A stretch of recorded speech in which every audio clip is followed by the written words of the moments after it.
Hello friend, this is a third lecture on properties of fluid. Until now we have finished mass density, weight density, specific volume, specific gravity and viscosity. The last property of fluid is surface tension and capillarity. So अब तक हमने viscosity तक देखा है, आज हम surface tension और capillarity के बारे में बात करेंगे. So what is surface tension? Surface tension is phenomena in which surface acts like a membrane which is under tension. Okay, surface का जो सरफेस है वो मेम्ब्रेन की तरह दिखता है और जो टेंशन में रहता है उस फिनोमेना को सरफेस टेंशन बोलते हैं. और ये जो सरफेस टेंशन फिनोमेना है ये भी प्योरली एडेजन और कोहेजन के ऊपर ही डिपेंड रहता है. तो कैसे आज हम देखेंगे. सपोज हमारे पास एक पॉट है समझो, जो लिक्विड से भरा है. अब मैं यहाँ पर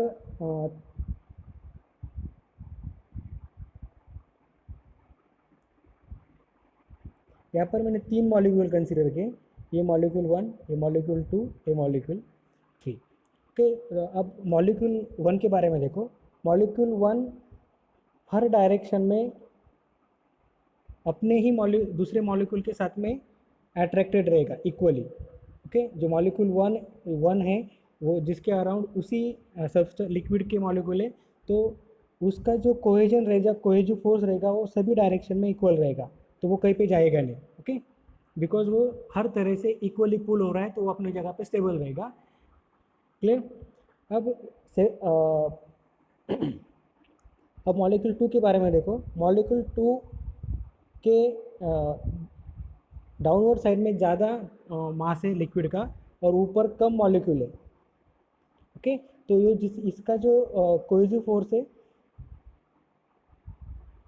मॉलिक्यूल 2 का, वो उसे नीचे ड्रैग करने की कोशिश करेंगे. ओके, क्योंकि ऊपर मॉलिक्यूल नंबर ऑफ मॉलिक्यूल कम है as compare to lower side. Okay, तो वो जो नीचे वाले मॉलिक्यूल है वहाँ पर उसका फोर्स ज़्यादा रहेगा as compare to upper molecule. तो वो उसकी रिजल्टेंट क्या होगा कि वो मॉलिक्यूल नीचे आने की कोशिश करेगा. ठीक है, समझ में आ गया. अब ये तीसरे मॉलिक्यूल को देखो. ये जो तीसरा मॉलिक्यूल है, अब ये तीसरे मॉलिक्यूल को मैं जो एरो निकाल रहा हूँ वहाँ पर कोहेसिव फोर्स एक्ट होगा, वो उसे नीचे खींचने का ट्राई करेंगे. लेकिन जो ऊपर का पार्ट है वहाँ पर सपोज अपनी एयर है, तो एयर के मॉलिक्यूल भी इसे ऊपर के उनके साइड में खींचने की कोशिश करेंगे. क्लियर. तो एयर का मॉलिक्यूल और वाटर का मॉलिक्यूल ये अलग अलग है, तो इनके बीच में जो फोर्स ऑफ इंट्रैक्शन इसे हम एडेसिव फोर्स कह सकते हैं. बराबर. Okay, so this molecule experience two forces: adhesive forces by air molecule and cohesive force by water molecule. Clear. अब समझ में आ गया. अब ये जो फोर्सेस है, ये जो इसे नीचे खींचने वाले, ये मैक्सिमम रहेंगे as compare to case 1 and case 2. Okay, अब अगर सरफेस फॉर्म होना है इस लिक्विड का, तो ये मॉलिक्यूल सबसे ऊपर रहना चाहिए. बराबर, इसने नीचे नहीं आना चाहिए. तो ये जो 3 नंबर का मॉलिक्यूल है, फिर से ड्रॉ करता हूँ, ये थोड़ा ये हो गया.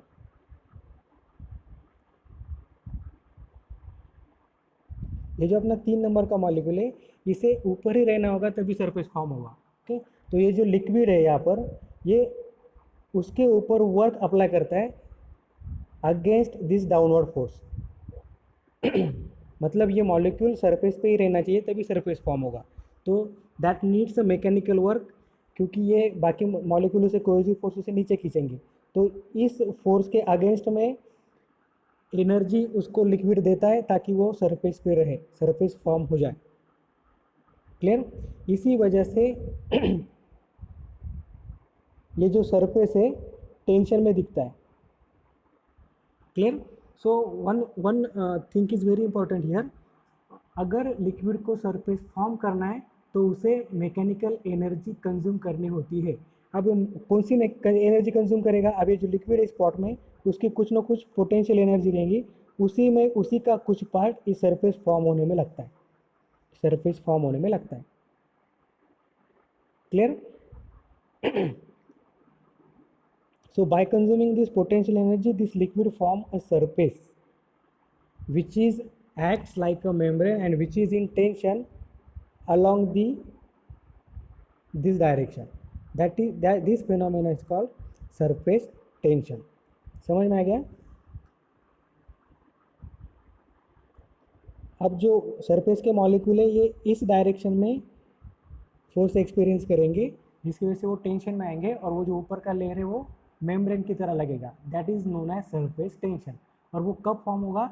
जब ये लिक्विड कुछ एनर्जी उसके ऊपर कंज्यूम करेगा या कुछ मैकेनिकल वर्क उसको सप्लाई करेगा. ऑब्वियस है यहाँ पर कोई दूसरा डिवाइस तो है नहीं, तो लिक्विड अपनी पोटेंशियल एनर्जी का कुछ पार्ट उसके लिए कंज्यूम करता है. इसीलिए जब भी आप वाटर को थ्रो करते हो तो वो हवा में रहते हुए स्फेरिकल शेप ले लेता है. स्फेरिकल शेप क्यों ले लेता है? ताकि उसकी कम एनर्जी कंज्यूम हो जाए सरफेस बनाने में. Clear?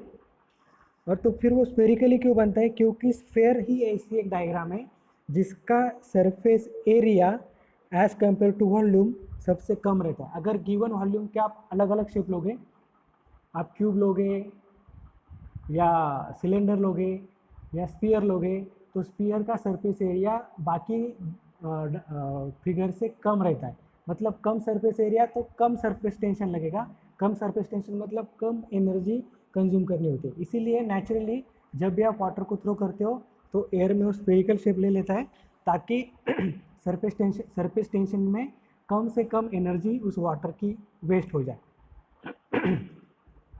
Clear? So this is the main reason.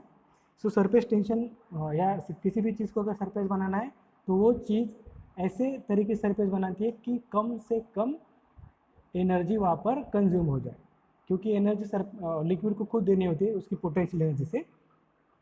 Clear? Okay. So surface tension is defined as tensile force acting on the surface of liquid in contact with gas or surface between two immissile liquid such that the contact surface behave like membrane. अब मैंने आपको example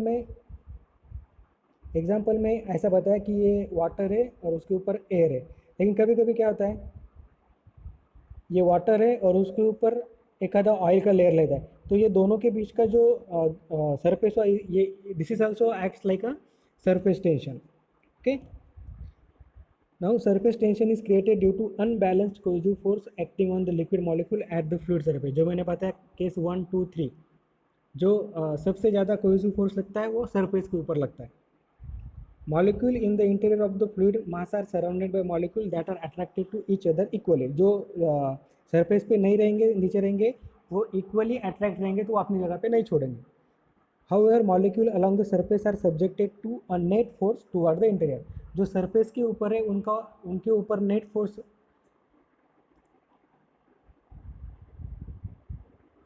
ये surface के ऊपर है जो molecule है उसके ऊपर जो नेट फोर्स रहता है वो डाउनवर्ड रहता है और उसके अगेंस्ट इस फ्लूइड को एनर्जी देनी पड़ती है ताकि ये यहाँ पर रहे और सरफेस बनाए.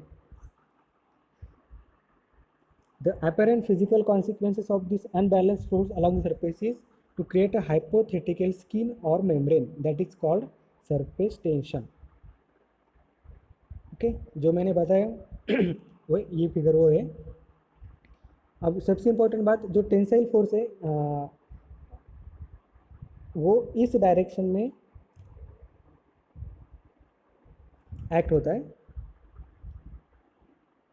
A tensile force may be considered to be acting in the plane of the surface along any line in the surface. मतलब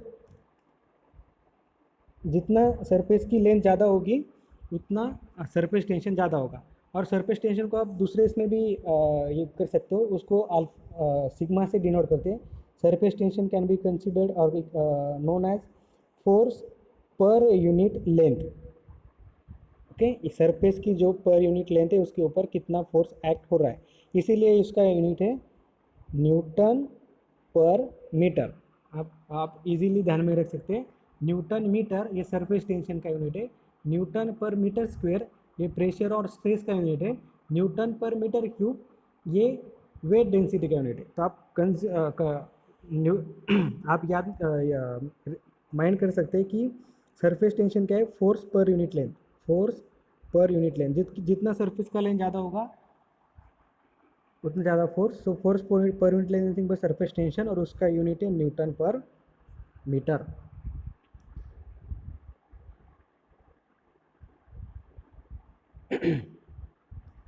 अब सरफेस टेंशन हम देखेंगे ड्रॉपलेट के ऊपर। अब देखो एक ड्रॉपलेट है जिसको हमने आधा कट किया,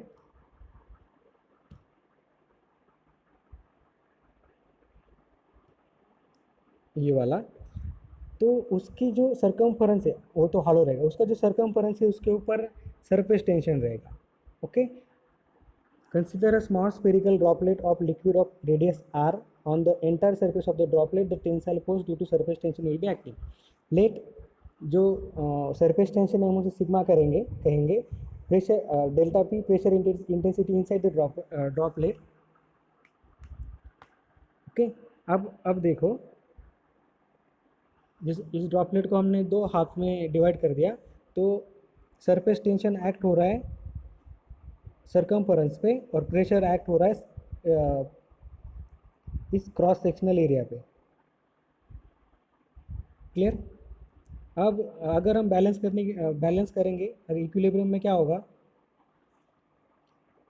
सरफेस टेंशन इधर एक्ट हो रहा है, प्रेशर इधर एक्ट हो रहा है, मतलब force exerted by surface tension will be equal to pressure force in equilibrium. Okay, तो सरफेस टेंशन पर कितने फोर्स एक्ट होगा आपको मालूम है, sigma equals to force per unit length, तो force equals to sigma into length.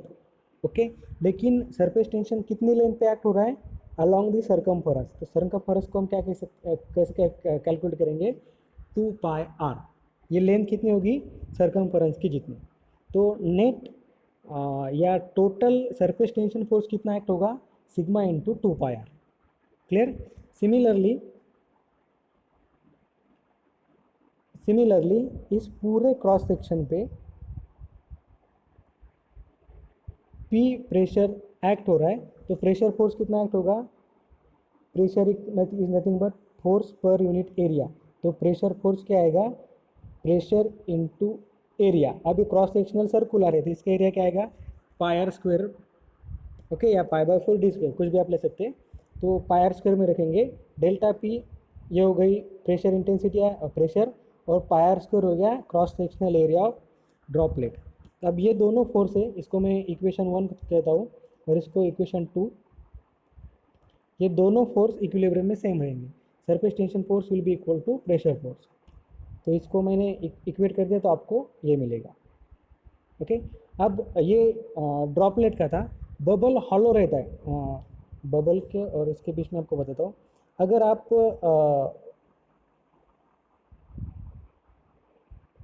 एक minute ऊपर ही दिखाता हूँ, ये जो ड्रॉपलेट है वाटर का, ये पूरा भरा हुआ रहता है, मतलब एक पूरा स्पेयर जो सॉलिड जैसा है, सॉलिड नहीं है, मतलब पूरा भरा हुआ है, उसको आप आधे से काट रहे हो, मतलब ये।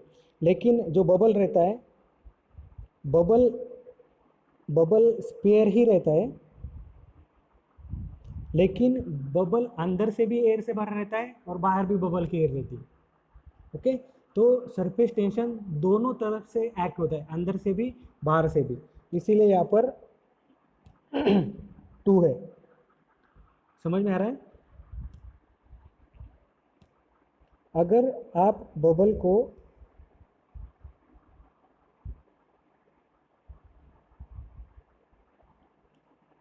दो पार्ट में डिवाइड करोगे तो बबल के अंदर भी हवा है और बबल के बाहर भी हवा है। बबल और ड्रॉपलेट में बेसिक फर्क है कि ड्रॉपलेट पूरा भरा हुआ रहता है, जो एक स्पेयर जो पूरा भरा हुआ है ड्रॉपलेट, और एक स्पेयर जो अंदर से भी हॉलो है और बाहर तो एयर है। अंदर से हॉलो मतलब अंदर भी एयर है, तो उसके दोनों तरफ से अंदर भी सरफेस टेंशन रहेगा और बाहर भी सरफेस टेंशन रहेगा, इसलिए यहाँ पर 2 पुट किए हुए। A hollow bubble like a soap bubble in air has two surfaces in contact with air, one inside and other outside. Thus two surfaces are subjected to surface tension. That is why यहाँ पर 2 है। Clear? तो ultimately आपको मिलेगा delta p equals to 2 sigma upon r, और bubble के लिए 4 sigma upon are. यहाँ पर 4 क्या, क्योंकि दोनों साइड से सरफेस टेंशन है। Clear? Now next is capillarity. Capillarity को हम ऐसे डिफाइन कर सकते हैं कि अगर हम हॉलो ट्यूब को किसी लिक्विड में इंसर्ट करते हैं तो वो लिक्विड उस ट्यूब में या तो ऊपर चढ़ता है या नीचे जाता है। दिस राइज और फॉल ये फेनोमेना इज कैपिलरिटी कहते हैं. So capillarity is defined as the phenomenon of rise or fall of liquid surface in small tube relative to the adjacent general level of liquid. मतलब यहाँ पर एक liquid है और यहाँ पर हमने एक हॉलो ट्यूब इंसर्ट कर ली, तो ये जो लिक्विड है ये सब हम कंसिडर करेंगे ऊपर चढ़ गया. ये नॉर्मल लेवल तो ये है लेकिन इतने लेवल तक वो चढ़ गया, तो this rise is called as capillary rise. अगर वो नीचे जाता है, अगर हम उसकी लेवल नीचे जाती है तो उसे कहते हैं कैपिलरी फॉल. तो ये राइज और फॉल है, इसको कहते हैं कैपिलरिटी. अब ये कैपिलरिटी क्यों होती है? This is also because of cohesive and adhesive force. अगर कोहेसिव फोर्स ज़्यादा है, अब देखो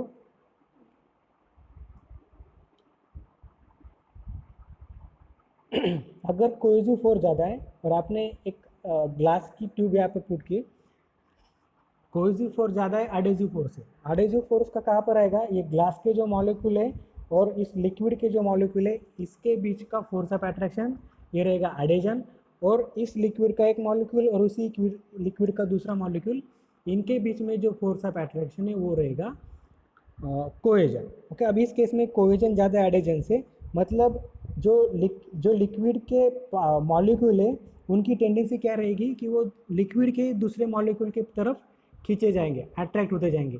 वो ग्लास ट्यूब की तरफ अट्रैक्ट नहीं होंगे, मतलब वो ग्लास के सरफेस से दूर भागेंगे. ओके, मतलब आपने यहाँ पर आपने ग्लास ट्यूब इंसर्ट किया तो ग्लास ट्यूब के कांटेक्ट में वो ड्रॉपलेट या मॉलिक्यूल आएंगे नहीं, क्योंकि उनमें कोहेसिव फोर्स ज़्यादा है. तो उस केस में क्या होगा, ये या अंदर में जो मॉलिक्यूल है वो दूसरे मॉलिक्यूल की तरफ भागेंगे और ये ऐसे आपको मिलेगा, ये लिक्विड लेवल और ये कैपिलरी की लेवल, ये कैपिलरी फॉल होगा. अभी ऐसा क्यों होता है? तो मैं आपको एक एग्जांपल दूंगा. आपने मर्क्यूरी देखी है, मर्क्यूरी में कोहेजन सबसे ज़्यादा होता है. मतलब मर्क्यूरी को आप नीचे फेंक दो तो तभी उसके ड्रॉपलेट ही बनेंगे. उसका वो इनफैक्ट वो डस्ट को भी अपने तरफ नहीं खींचे थे, डस्ट भी आप सेपरेट कर सकते हो, इतना उनका कोहेजन ज़्यादा रहता है. तो वो इस ग्लास ट्यूब से दूर भागेंगे. अगर अज्यूम करो एडेजन कोहेजन से ज़्यादा है जैसे वाटर में, तो एडेजन ज़्यादा होने की वजह से क्या होगा, जो लिक्विड के मॉलिक्यूल है वो ग्लास सरफेस की तरफ भागेंगे.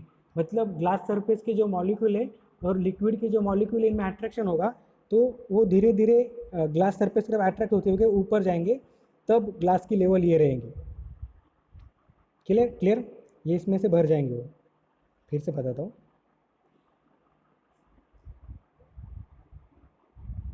दो केसेस है. पहले केस में कोहेजन ज़्यादा है, तो ये जो लिक्विड है, जैसे आप ग्लास ट्यूब पोर करेंगे, ग्लास ट्यूब से दूर भागेंगे, तो इधर ये जो इधर कुछ भी मॉलिक्यूल नहीं रहेंगे, ये हवा से भरा रहेगा, और जो लिक्विड मॉलिक्यूल है वो इधर उधर जाएंगे, इस ट्यूब से बाहर भागेंगे. इसीलिए यहाँ पर लेवल ये न रहते हुए कम हो गई. क्यों? क्योंकि वो ग्लास सरफेस से दूर भाग के अपने मॉलिक्यूल की तरफ खींचे जाते हैं.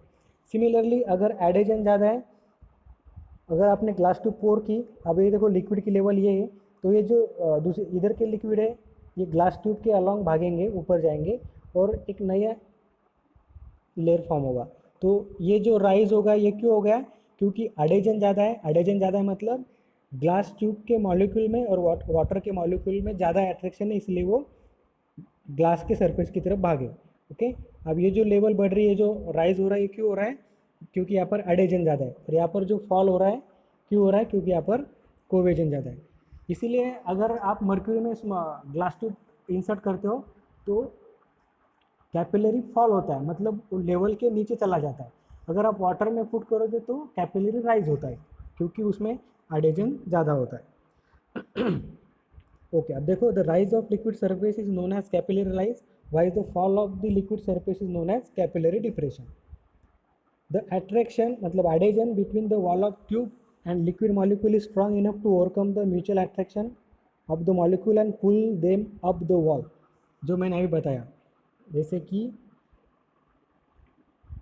ये अपनी ट्यूब है, अब यहाँ पर एडिशन ज़्यादा है तो ये कोहेजन को रेजिस्ट करके वो लिक्विड ड्रॉपलेट ऊपर चढ़ेंगे, इसीलिए यहाँ पर राइज होगा क्योंकि यहाँ पर एडिशन ज़्यादा है। Hence the liquid is said to wet the solid surface. Okay, मतलब वो सरफेस को वेट कर रहे हैं, लिक्विड सरफेस को। कि इन शॉर्ट अगर वेट का आपको एग्जांपल देना है मेरे को तो मैं ऐसे दूंगा, अगर आपने लिक्विड ड्रॉपलेट सरफेस पे फेंका, टेबल पे फेंका, तो वो ऐसा शेप ले लेता है, वो ज़्यादा वेट करेगा सरफेस को। लेकिन वही चीज़ अगर आप मर्क्यूरी के साथ करते हो, अगर आप मर्क्यूरी को टेबल पे फेंकते हो तो मर्क्यूरी ऐसा ड्रॉपलेट बना लेगी, स्टील बॉल जैसा। क्यों? क्योंकि मर्क्यूरी का कोहेजन सबसे ज़्यादा है, एडिशन निग्लिजिबल है, इसीलिए वो इस सरफेस को अडेयर नहीं कर पाते या इस सरफेस को स्टिक नहीं कर पाते क्योंकि उनमें कोहेजन ज़्यादा है। ओके, और वाटर में एडिशन ज़्यादा है तो इस सरफेस को वो अडेयर करता है या स्टिक करता है क्योंकि उसका कोहेजन वीक है। तो जिसका एडिशन ज़्यादा रहेगा वो सरफेस को वेट करता है, गीला करता है। जिसका एडिशन कम रहेगा वो सरफेस को वेट नहीं करता है, वो खुद ड्यू टू कोहेसिव फोर्स वो खुद अलग सरफेस से अलग हो जाएगा।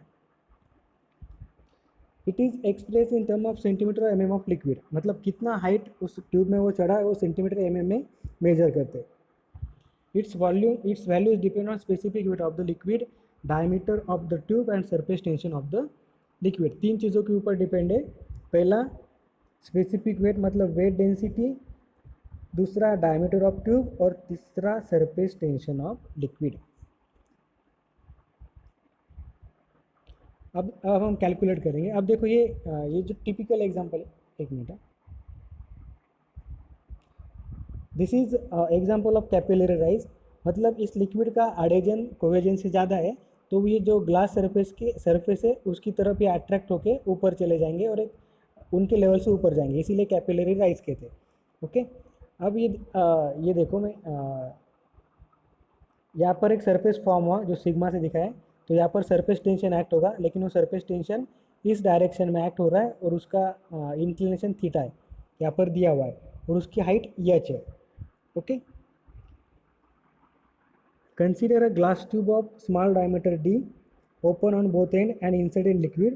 The liquid will rise in the tube above the level of liquid. अब let the height of liquid in the tube is h। अब जब इक्विलिब्रियम होगा तो the weight of liquid of height is balanced bye surface tension force, मतलब इतने पानी का इस लिक्विड का इतना जो वेट रहेगा, अब वेट ऑब्वियसली डाउनवर्ड डायरेक्शन में एक्ट होता है, इतने लिक्विड का जो वेट रहेगा वो सरफेस टेंशन के साथ में बैलेंस रहेगा।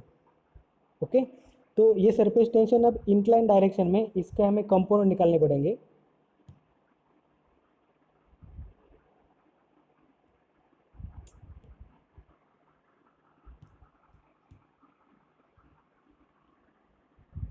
इसके हमें कंपोनेंट निकालने पड़ेंगे। ओके, एक वर्टिकल कंपोनेंट, एक हॉरिजॉन्टल कंपोनेंट, ये थीटा है। अब इंक्लिनेशन, एक मिनट, इसको नीचे निकालता मैं।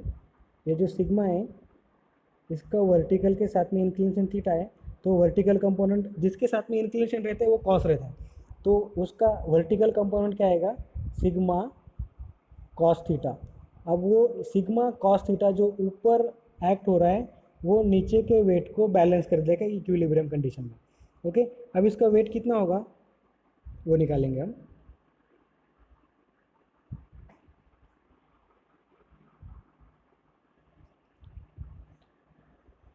Wait is nothing but mg। Okay, mass into acceleration due to gravity, m क्या होगा, मास।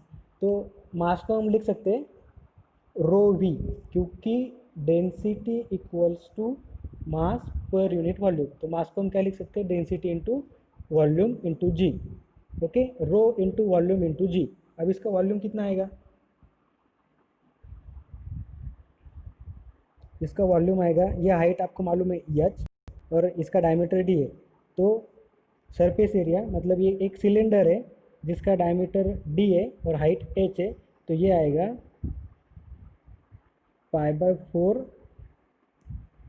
डी स्क्वेयर इंटू एल, ये हो गया वॉल्यूम।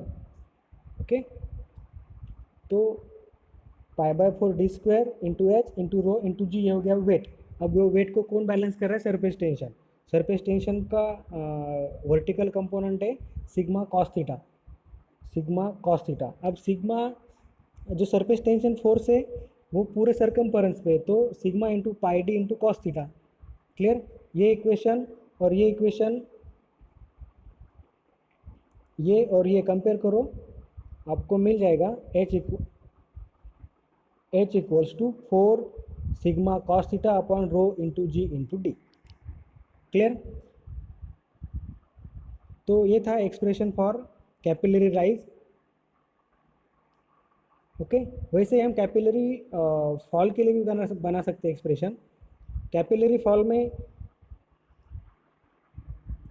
आपको रिजल्ट वही मिलेगा। क्लियर? ये आ सकते हैं। अब देखो राइज और फॉल कब होता है, ये बात ध्यान में सुन लो। जिस लिक्विड का कोहेजन सबसे ज़्यादा रहता है एडेजन से, जैसे कि मर्क्यूरी, उसमें फॉल होगा, और जिस लिक्विड का एडेजन ज़्यादा रहता है कोहेजन से, उसमें कैपिलरी राइज होगा। ओके फ्रेंड्स, तो इसके ऊपर आज तक न्यूमेरिकल नहीं आए हैं, लेकिन आपको ये 2-2 मार्क के लिए एक्सप्रेशन पूछ भी सकते हैं, 2 या 4 मार्क के लिए। तो हमने अब तक प्रॉपर्टीज़ ऑफ फ्लूइड में क्या क्या देखा, वो सिर्फ मैं आपको बताता हूँ। प्रॉपर्टीज़ ऑफ फ्लूइड में हमने देखा मास डेंसिटी,